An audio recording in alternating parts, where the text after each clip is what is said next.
రసాయన ఎరువుల వాడకం నానాటికి పెరిగి భూసారం దెబ్బతింటుంది.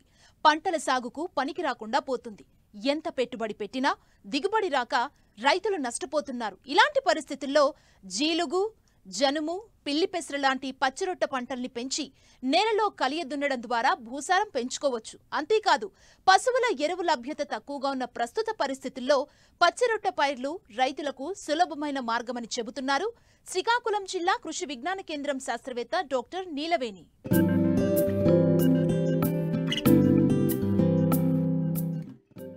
వ్యవసాయంలో రైతులు పూర్తిగా రసాయనిక ఎరువులపైనే ఆధారపడుతున్నారు. దీంతో అనేక సమస్యలు ఎదుర్కోవాల్సి వస్తోంది. సేంద్రియ ఎరువులు వాడకపోవడం వల్ల భూసారం తగ్గి దిగుబడులు గణనీయంగా పడిపోతున్నాయి. పెట్టుబడి భారం పెరుగుతోంది. ఈ సమస్యలను అధిగమించడానికి ప్రత్యామ్నాయంగా పచ్చిరొట్ట ఎరువులను ఋతుపవనాల ఆరంభంలో వేసుకోవాలి. అవకాశాన్ని బట్టి మే నెలలో ఈ పైర్లను వేసుకుంటే భూసారాన్ని పెంచుకునే వీలుంది. అంతేకాకుండా వర్షాకాలంలో భూమి కోతకు గురికాకుండా అరికట్టవచ్చు. భూమిలో తేమ, పోషకాల శాతాన్ని పెంచుకోవచ్చని సూచిస్తున్నారు శ్రీకాకుళం జిల్లా కృషి విజ్ఞాన కేంద్రం శాస్త్రవేత్త డాక్టర్ నీలవేణి. ఈ పచ్చిరొట్టల వల్ల ఉపయోగాలు ఏంటంటే, మనం ఈ పచ్చిరొట్ట ఎరువులు వాడడం వల్ల భూమి బాగా గుల్లబారుతుంది. అంతేకాకుండా మనం ఏవైతే కొంత తక్కువ మోతాదులో వేస్తున్న రాసాయనిక ఎరువుల వినియోగ సామర్థ్యాన్ని కూడా మొక్కలకు పెంచుతుంది. మనం రాసాయనిక ఎరువులు 1/4 వంతు తగ్గించుకొని వాడుకోవచ్చు. తద్వారా మన సాగు ఖర్చును కూడా తగ్గించుకోవచ్చు. అంతేకాకుండా సేంద్రియ ఎరువులు అంటే పచ్చిరొట్ట ద్వారా ఇవ్వడం వల్ల భూమిలోని అంటే నేలలోని నీటిని నిలువ చేసుకునే సామర్థ్యాన్ని కూడా పెరుగుతుంది. నేల గుల్లబారుతుంది. అంతేకాకుండా కలుపును కూడా మనము కొంతవరకు అంటే ఇప్పుడు పచ్చిరొట్టలు వేయడం వల్ల మన అనవసరమైన కలుపును కూడాను రాకుండా జాగ్రత్త పడవచ్చు. అంతేకాకుండా ఈ పచ్చిరొట్ట వేయడం వల్ల సేంద్రియ పదార్థం పెరిగి వేర్లకు కూడాను కావాల్సినటువంటి మంచి రసాయనికాలు కాకుండా బాగా గొల్లబారితనం ఉండడం వల్ల బాగా లోపలికి వెళ్ళి అన్ని రకాల మూలకాలని అంటే మనకి భూమి యొక్క భౌతిక స్థితి బాగా ఉండడం వల్ల నేలలో ఉన్నటువంటి అన్ని మూలకాలు అందుబాటులో ఉంటాయి. ఈ పచ్చిరొట్ట వాడకాన్ని బట్టి 2 రకాలండి. భూమిలోని కలిగి ఉండడం, బయట నుంచి తీసుకొచ్చిన పచ్చిరొట్ట కొమ్మలని అంటే ఈ సుబాబులు కానీ గానుగు కానీ ఇటువంటి వాటిని కొమ్మలను కత్తిరించి కలిగి ఉండడము. అలా కాకుండా మనం నేలలో విత్తిన తర్వాత పూత దశలోనే కలిగి ఉండడము. సో ఈ పూత దశలో కలిగి ఉండడానికి మనకు అనువైనటువంటి పచ్చిరొట్ట పంటలు ఏంటంటే జనుము, జీలుగా, అలసందలు, పెసర, పిల్లి పెసర ఇటువంటి వాటిని మనం పచ్చిరొట్ట పంటలుగా వేసుకోవచ్చు. అలసందలు అయితే కొద్దిగా ఎక్కువ మోతాదులో వేసుకోవాలి. 14 నుంచి 15 కిలోలు ఎకరాకి. అదే పిల్లి పెసర లాంటివి అయితే కనుక 6 నుంచి 8 కిలోల వరకు ఎకరాకు వేసుకోవాలి. అదే జీలుగా, జనుము కనుక అయితే 10 నుంచి 12 కిలోల వరకు సరిపోతుందండి. అయితే ఇది ఏ దశలో వాడితే బాగా ఎక్కువగా ప్రయోజనం ఉంటుందన్నది మనం గమనించాలి. ఎప్పుడైనా పచ్చిరొట్టని పూత దశలోనే కలిగి ఉండడం వల్ల ఎక్కువగా పచ్చిరొట్ట కలుస్తుంది నేలలో. అయితే మరి ఈ పచ్చిరొట్ట బాగా కలిసి కులడానికి ఇటువంటివి మనం ఏమైనా చర్యలు చేయాలా అంటే సింగిల్ సూపర్ ఫాస్ఫేట్ అనే ఎరువుని కలిగిన తర్వాత వేయడం వల్ల బాగా కుళ్ళి మంచి ప్రయోజనం ఉంటుంది. భాస్వరం కూడా మొక్కకు అందుబాటులో ఉంటుందండి. అదేవిధంగా మనకి ఎంత పచ్చిరొట్ట వేస్తే ఎంత మూలకాలు వస్తాయనేది కూడా చూసుకోవాలి. ఇప్పుడు ఎకరాకి మనం సపోజ్ ఈ పిల్లి పెసర అవి వేయడం వల్ల 3 టన్నులు పచ్చిరొట్ట వస్తుంది. ఇది ఇప్పుడు అలసందలు కనుక జీలుగా, జనుము ఇలాంటివి వేయడం వల్ల మనకి ఇంకా ఎక్కువ 6 నుంచి 7 టన్నులు పచ్చిరొట్ట సరాసరి. ఈ 1 టన్ను పచ్చిరొట్ట నుంచి 6 నుంచి 7 కిలోల నత్రజని, 1 నుంచి 1.5 కిలోల భాస్వరము మనకి లభిస్తాయి. అదేవిధంగా పొటాష్ కూడాను 4 నుంచి 5 కిలోల పొటాష్ కూడాను ఈ 1 టన్ను పచ్చిరొట్ట ఎరువు నుంచి మనకి అందుబాటులో ఉంటాయి. దీనివల్ల అన్ని మూలకాలు కూడా ఎంతో కొంత శాతం అందుతాయి. నేల గుల్లబారుతుంది. నీటిని నిలుపుకునే సామర్థ్యం కూడా పెరుగుతుంది. అదేవిధంగా భూమి యొక్క భౌతిక లక్షణాలు కూడాను బాగుంటుంది, మెరుగుపడుతుంది. కాబట్టి పచ్చిరొట్ట ఎరువులు వాడకం అనేది చాలా శ్రేయస్కరం. ఈ విధంగా మనం పచ్చి రొట్టె ఎరువులను వాడడం వల్ల నేలని గుల్లబార్చుకోవడమే కాకుండా ఎక్కడైనా సమస్యాత్మక భూములు కనుక ఉంటే దాన్ని చౌడు కానీ కారి చౌడు కానీ ఇట్లాంటివి నేలలు ఉంటే మనం సరి చేసుకోవచ్చు. భూమి నేల కోతకు గురి కాకుండా ఉంటుంది. అంతేకాకుండా భూమి యొక్క భౌతిక స్థితి బాగా ఉండి దాంట్లో మనకి అవసరమైనటువంటి సూక్ష్మజీవులు బాగా పెరిగి మనకి ఆరోగ్యకరమైనటువంటి నేలని తయారు చేసుకోవచ్చండి. ఆహార ధాన్యాల ఉత్పత్తిలో స్వయం సమృద్ధి సాధించినప్పటికీ పంటల సాగులో విచక్షణారహితంగా వినియోగించే రసాయనాల ద్వారా అనేక అనర్థాలు సంభవిస్తున్నాయి. నేల భౌతిక లక్షణాలు దెబ్బతిని నీటిని నిల్వ చేసే సామర్థ్యాన్ని క్రమంగా కోల్పోతున్నాయి. సూక్ష్మ పోషక లోపాలు తరచుగా కనబడుతున్నాయి. ఉత్పాదకత తగ్గి ఖర్చు పెరిగిపోతోంది. ఈ నేపథ్యంలో నేల సహజత్వాన్ని కాపాడుతూ అధిక దిగుబడులు సాధించేందుకు పచ్చిరొట్ట పైర్లు ఎంతగానో సహకరిస్తాయి. రైతులందరూ వీటిని సాగు చేసి నేల ఆరోగ్యాన్ని కాపాడటమే కాకుండా పెట్టుబడులు తగ్గించుకోవాల్సిన అవసరం ఎంతైనా ఉంది.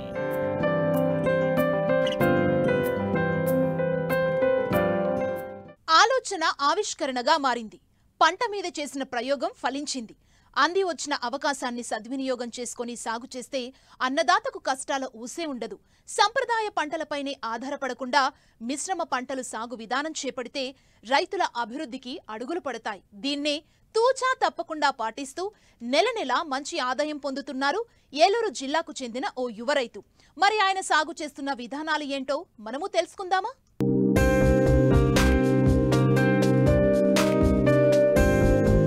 వ్యవసాయం అంటే ఒకే పంట విధానం కాదు, మూస పద్ధతి అంతకన్నా కాదు, అనేక రకాల పంటల మేళవింపు.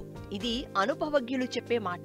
అంది వచ్చిన అవకాశాన్ని సద్వినియోగం చేసుకుని సాగు చేస్తే రైతులకు కష్టాలనేవే ఉండదు. ఒకప్పుడు రైతులందరూ పంటలతో పాటు పాడి పశువులు, గొర్రెలు, మేకలు, కోళ్లు, చేపల పెంపకం చేపట్టి ఖచ్చితమైన ఆదాయాన్ని పొందేవారు. అయితే వివిధ కారణాల దృష్ట్యా పశు సంపద లేని వ్యవసాయాన్ని రైతులు చేపడుతున్నారు. అంతేకాకుండా ఒకే పంటను సాగు చేస్తూ నష్టపోతున్నారు. ప్రస్తుతం వాతావరణ పరిస్థితులు మారాయి. వర్షం అనుకున్న సమయానికి కావలసినంత కురవడం లేదు. కమతాలు కూడా చిన్న చిన్నవిగా అయిపోయి ఆశించిన స్థాయిలో ఆహార భద్రత, ఆదాయం లభించడం లేదు. మారుతున్న కాలానుగుణంగా వ్యవసాయం, అనుబంధ రంగాలను ఎంచుకుని కలగలుపుగా వ్యవసాయం చేపట్టాలి. ఇందులో ఒక వ్యవస్థ నుండి లభించే ఉత్పత్తులు, వ్యర్థాలు మరో వ్యవస్థకు వనరులుగా మారి పెట్టుబడులుగా ఉపయోగపడతాయి. ఇది గమనించిన ఏలూరు జిల్లా ఉంగుటూరు మండలం ఎల్లపల్లి గ్రామానికి చెందిన రైతు రాజేంద్ర ప్రసాద్ ఎకరంలో సమీకృత వ్యవసాయం చేపట్టారు. 30 సెంట్లలో చేపల చెరువు తవ్వించారు. చెరువు గట్టుపై అనేక రకాల పండ్ల మొక్కలు, కూరగాయలు సాగు చేస్తున్నారు. ఆ పక్కనే వరి సాగు చేస్తున్నారు. ఇలా అనేక పంటల కలయికతో ఎకరంలో సమీకృత వ్యవసాయం చేస్తూ నెలకు 60,000 ఆదాయం పొందుతూ పలువురికి ఆదర్శంగా నిలుస్తున్నారు. సొంత గ్రామం వచ్చి మా నాన్నగారు ఆల్రెడీ వ్యవసాయం చేస్తున్నారండి. ఆయన దగ్గర నుంచి కొన్ని మెలకువలు నేర్చుకుని ప్రకృతి వ్యవసాయం చేయడం మొదలు పెట్టానండి. ఈ ప్రకృతి వ్యవసాయంలో ఏక పంట విధానంలో నాకు అంత ఆదాయం అనిపించలేదండి. అందుకని కొత్త వెరైటీ ఏదో చేయాలనుకున్నప్పుడు మాకు RYSS నుంచి ఫిష్ ప్యాడీ తవ్వుకోమని చెప్పారండి. గవర్నమెంట్ మాకు సబ్సిడీ ఇచ్చిందండి 55,000. అది తవ్వుకున్నాక దాంట్లో 3 రకాలుగా ఉంటుందండి. హార్టికల్చర్, ప్యాడీ, ఫిష్ 3 రకాలుగా మనం పండించుకుంటున్నామండి. ఇంటిగ్రేటెడ్ ఫార్మింగ్ సిస్టమ్ అండి అది. అందులో గట్ల మీదకి వచ్చేసి బొప్పాయి, అరటి పెట్టుకున్నామండి ప్రధాన పంటల కింద. అలాగే వెజిటేబుల్స్ అన్ని రకాలు కూడా కవర్ అయ్యేలాగా పెట్టుకున్నామండి. వీటి వల్ల నాకు ఇంట్లోకి అవుతుంది, ఆదాయం కూడా బాగా వస్తుందండి. ఇంచుమించుగా ఒక 60,000 వస్తుందండి ఓన్లీ వీటి మీదే నాకు. అలాగే ఫిష్ మీద నేను చేప పిల్లలు పెంచుతున్నానండి. పెద్దవి కాకుండా చిన్నవి పెంచుతున్నాను. అంగుళం పిల్ల వేసుకుని 2-3 అంగుళాలు వచ్చే వరకు పెంచుకుని మళ్ళీ తీసేస్తున్నానండి. అలాగే మంత్లీ 40 డేస్కి 50 డేస్కి ఒకసారి నేను చేపలు అనేవి పట్టుకోవడం జరుగుతుందండి. గట్టు మీద వచ్చేసి సుమారుగా 30 నుంచి 40 రకాలు పండిస్తానండి నేను. అంతర పంటల కింద మామూలుగా మన ఇంట్లోకి కావాల్సిన ఫలాలు సీతాఫలం, దానిమ్మ, లక్ష్మణ ఫలం, సపోటా, మామిడి, జామ అన్నీ మనకి పైనాపిల్ ఇవన్నీ కూడా మన ఇంట్లోకి ఏది కూడా మేము మార్కెట్కి వెళ్ళి కొనుక్కునే పరిస్థితి లేకుండా అన్ని కవర్ అయ్యేలాగా వేసుకున్నానండి గట్ల మీద. ప్రకృతి సిద్ధమైన ఎరువులు వేసుకుంటానే మేము పండించుకుంటున్నానండి. మొక్కలకి చీడపీడలు ఏమైనా పడితే మేము అగ్నాస్త్రం ఇవి కొడతానండి. అలాగే కల్చర్స్ కూడా కల్చర్స్ తెచ్చుకున్నానండి. కల్చర్స్ కూడా చాలా బాగా ఉపయోగపడుతున్నాయండి. నేను ఈ పంటలన్నిటికీ కూడా జీవామృతం, ఘనజీవామృతం వాడుకుంటానండి. అలాగే గ్రోత్ ప్రమోటర్స్ కింద చేప బెల్ల ద్రావణం, కోడిగుడ్డు నిమ్మరసం ఇవి వాడతానండి. పుల్లటి మజ్జిగ ఇవి వాడతానండి. ఈ కషాయాలు వచ్చేసరికి నేమాశ్రం, అగ్నాశ్రం వాడతానండి. ఇవి ఏంటంటే మనకి తక్కువ ఖర్చులో వస్తున్నాయండి. అలాగే ఎటువంటి అనారోగ్యానికి ఇవి దారి తీయవండి. న్యాచురల్గా చేస్తున్నానండి. దీనివల్ల నాకు ఇంట్లో ఆరోగ్యం బాగుంటుంది. అలాగే నా పొలం యొక్క ఆరోగ్యం కూడా బాగుంటుందండి. దీనివల్ల ప్రభుత్వం కూడా ఈ రకమైన పంటలని ఎంకరేజ్ చేసి ఇంకా దీన్ని ప్రతి రైతు కూడా వేసుకునేలాగా ముందుకు తీసుకెళ్లవలసిందిగా కోరుకుంటున్నాను. సమీకృత సాగుతో పాటే 20 సెంట్లలో ఏటీఎం విధానంలో కూరగాయలు సాగు చేస్తున్నారు రైతు. ప్రతి నెల కనీసం 10 నుండి 25 వేల ఆదాయం పొందే అవకాశం ఉంది. చిన్న సన్నకారు రైతులకే కాదు, భూమి లేని వ్యవసాయ కార్మికులకు వరం లాంటిది. ఏటీఎం మోడల్ విధానంలో సాగు చేసిన పలు రకాల కూరగాయలు, ఆకుకూరలు 45 రోజుల నుంచే దిగుబడి రావడం ప్రారంభమవుతుంది. అలాగే నేను ఈ వ్యవసాయం చేస్తూ ఐగరాల్ సంస్థలో ఫార్మర్ సైంటిస్ట్ కోర్సు కూడా చేస్తున్నానండి. ఈ ఫార్మర్ సైంటిస్ట్ కోర్సు చేయడం కూడా అదృష్టంగా భావిస్తున్నానండి. ఈ ఐగరాల్ సంస్థ Indo German global academy for agro ecology research and learning అండి. ఈ సంస్థ యొక్క ఉద్దేశం ఏంటంటే నేల ఆరోగ్యము, అలాగే గాలి ఆరోగ్యం, మానవుల యొక్క ఆరోగ్యం కూడా బాగుండాలనేది ఈ సంస్థ యొక్క ఉద్దేశం అండి. ప్రతి ఒక్కరు ప్రకృతి వ్యవసాయం చేస్తూ మోడల్స్ అండి, వాళ్ళు మోడల్స్ చెప్తారు. 5 లేయర్ మోడల్ అని, ఏటీఎం మోడల్ అని, అలాగే ఇంటిగ్రేటెడ్ ఫార్మింగ్ అని ఈ మోడల్స్ మనకు చెప్తారండి. ఏటీఎం మోడల్ అంటే ఎనీ టైం మనీ అండి.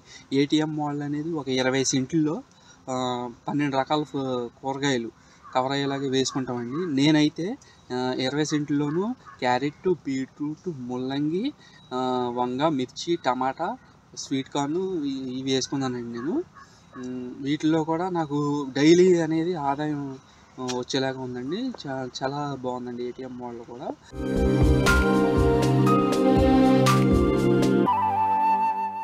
అత్యాధునిక సేద్యపు పద్ధతులు, శాస్త్రవేత్తల సూచనలు ప్రస్తుతం రైతులకు వ్యవసాయాన్ని లాభసాటిగా మారుతున్నాయి. నూతన సాగు విధానంపై పరిజ్ఞానం పెంచుకొని పంటలను పండిస్తూ ఆదర్శంగా నిలుస్తున్నారు కొందరు రైతులు. ఈ కోవలోనే మంచిర్యాల జిల్లాకు చెందిన ఓ రైతు శాశ్వత పందిరిని ఏర్పాటు చేసి అందులో స్టేకింగ్ విధానంలో టమాటాను పండిస్తున్నారు. సెమీ ఆర్గానిక్ పద్ధతిలో సాగు చేయటం వల్ల అధిక దిగుబడులను పొందుతున్నారు.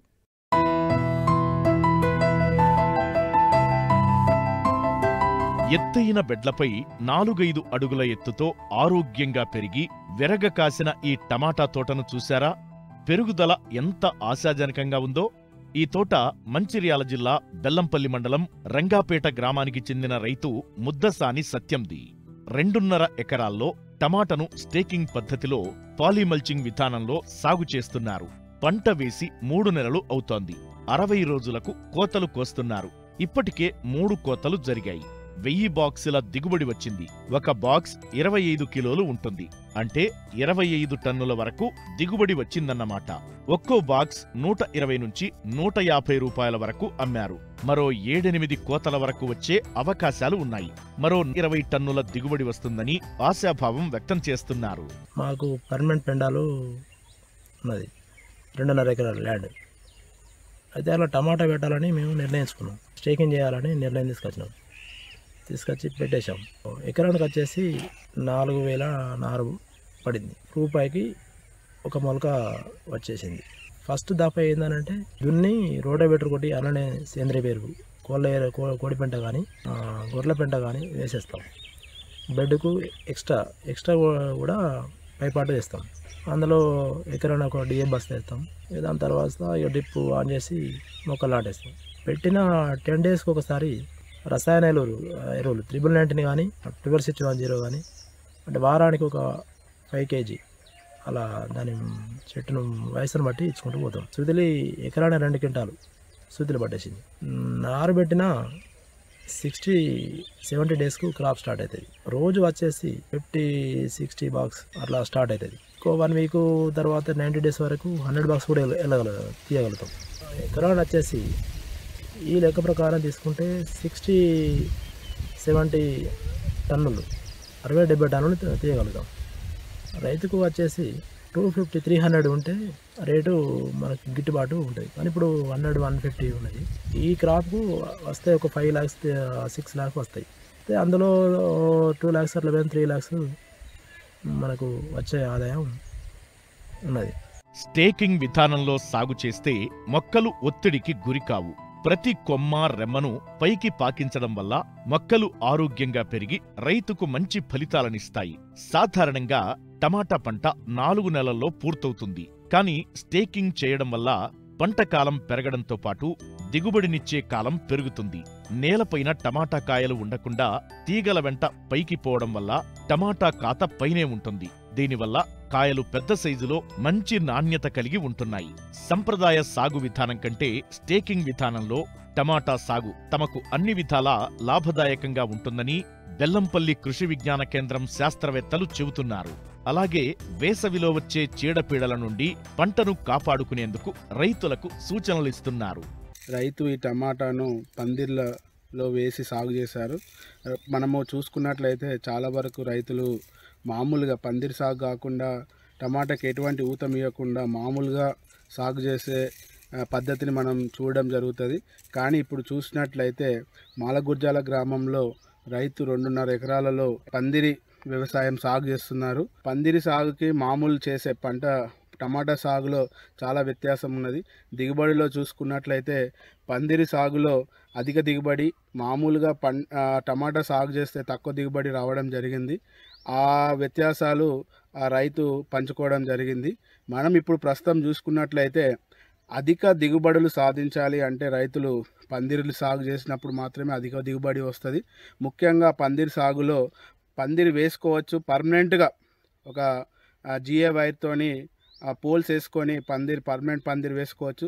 లేకపోతే కర్రలు కూడా పాతుకొని మనం పందిరి వేసుకొని ఆ టమాటా పెట్టినప్పుడు ఈ పందిరి వేసిన దానికి సుతిల్ తాడుతోని కట్టుకొని ఉండడం వల్ల ఆ పంట ఏదైతే టమాటా పెరుగుతుందో అది నేల కొరగకుండా నిటారుగా నిలబడే విధంగా మనం ఊతం ఇచ్చినప్పుడు అయితే మనకు ఎక్కువ కాయలు వచ్చే ఆస్కారం ఉంటుంది. టమాటా పెరుగుతున్న కొద్దీ అది నేలకు ఆనడం వల్ల మనం ఎప్పుడైతే నీటి తడులు ఇస్తామో టమాటా కాయలు మురిగిపోయే ఆస్కారం ఎక్కువగా ఉంటుంది. కాబట్టి ఈ పందిరి వ్యవసాయంలో ముఖ్యంగా మనం గమనించేది ఏంటంటే టమాటా చెట్టు ఎప్పుడు కానీ నేలకు ఒరగదు, అలాగే పండ్లు కూడా కిందికి ఆనవు. కాబట్టి టమాటా మనకు నీటి తడులు ఇచ్చినప్పుడు మురిగిపోయే ఆస్కారం ఉండదు. ఈ విధంగా మనము సాధ్యమైనంత వరకు మనము పంటను కాపాడుకున్న వాళ్ళం అవుతాము. రెండవ ముఖ్యమైన విషయం ఏంటంటే ఇక్కడ మనం చూసుకున్నట్లయితే టమాటాని ఈ విధంగా సాగు చేయడం ద్వారా, పందిరిలో సాగు చేయడం ద్వారా కరెక్ట్గా గాలి వెలుతురు రావడం జరుగుతుంది. మొక్కకు మనం చాలా జాగ్రత్తలు తీసుకోవడం జరుగుతుంది. మనము తెంపే సమయంలో కూడా జాగ్రత్తలు తీసుకొని తెంపడం ద్వారా మొక్క కూడా ఎటువంటి దేనికి కూడా గురి కాకుండా ఆరోగ్యంగా పెరగడానికి ఆస్కారం ఉంటుంది. అలాగే ముఖ్యంగా మనం చూసుకున్నట్లయితే రబీ సీజన్లో అంటే యాసంగి కాలంలో మనకు సుమారు 12 నుంచి 16 టన్నుల దిగుబడి వచ్చే ఆస్కారం ఉంటుంది. కానీ పందిరి సాగు చేయడం ద్వారా మనకు 16 నుంచి 20 టన్నులు కూడా మనము దిగుబడి తీసే ఆస్కారం ఎక్కువగా కనబడుతుంది. అలాగే ఇప్పుడు మనం ఎండాకాలంలో ముఖ్యంగా ఎండ వేడికి కానీ రైతులు ఏం చేయాలి అంటే మనం మొక్కజొన్న కూడా అంతర్ పంటగా సాగు చేయడం ద్వారా ఎండ తీవ్రతను తగ్గించి పంట దిగుబడి పెంచే ఆస్కారం మనము చూసుకున్న వాళ్ళం అవుతాము. ముఖ్యంగా రైతులు కాయతొలుచు పురుగు టమాటాను ఎక్కువగా ఆశించే ఆస్కారం ఉంటుంది. కాబట్టి రైతు సోదరులు చాలా జాగ్రత్తలు తీసుకోవాలి. నార్మడిలో కూడా అలాగే మనకు 25 నుండి లేకపోతే 35 రోజులు ఆ సమయంలో మనము థయోడికార్బ్ అనే మందుని, లేకపోతే నివాల్యూరాన్ అనే మందుని, లేకపోతే మనకు క్లోరాంట్రినిప్రోల్ అనే మందు దొరుకుతుంది. ఈ మందుని పిచికారీ చేసుకోవడం ద్వారా మనం సాధ్యమైనంత వరకు కాయతొలుచు పురుగుని నివారించుకున్న వాళ్ళం అవుతాము. రైతు సోదరులకి ఏంటి అంటే ఖర్చు తక్కువగా అయ్యే బంక అట్టలు, అంటే పసుపు కలర్ బంక అట్టలు దొరుకుతాయి. అలాగే బ్లూ కలర్ బంక అట్టలు దొరుకుతాయి. ఎందుకంటే ఎక్కువగా టమాటాకు తెగుళ్ళు అలాగే మన వైరస్ తెగుళ్ళు ఎక్కువగా ఆశించే ఆస్కారం ఉంటుంది. కాబట్టి మనం రసం పీల్చు పురుగులు ఉంటాయో అవి ఆ బంక అట్టలకు అతుకపోవడం ద్వారా ఈ సాధ్యమైనంత వరకు ఈ వైరస్ తెగుళ్లను కూడా మనం నివారించుకున్న వాళ్ళం అవుతాం.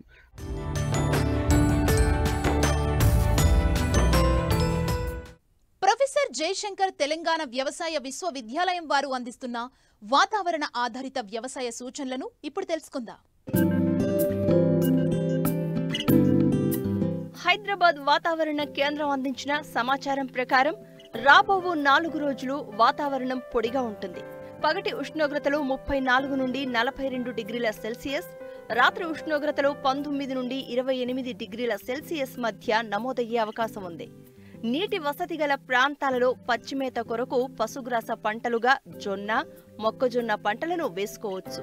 తక్కువ నీటి వసతి గల ప్రాంతాలలో పశుగ్రాస పంటలుగా సజ్జ, బొబ్బర్లు వేసుకోవచ్చు.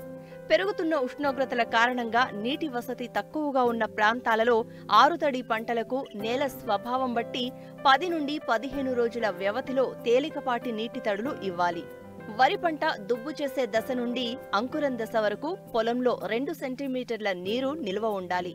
అంకురం దశ నుండి పూత దశ వరకు నీటి లభ్యతను బట్టి పొలంలో 2 సెంటీమీటర్లు లేదా 5 సెంటీమీటర్ల నీరు నిల్వ ఉంచాలి.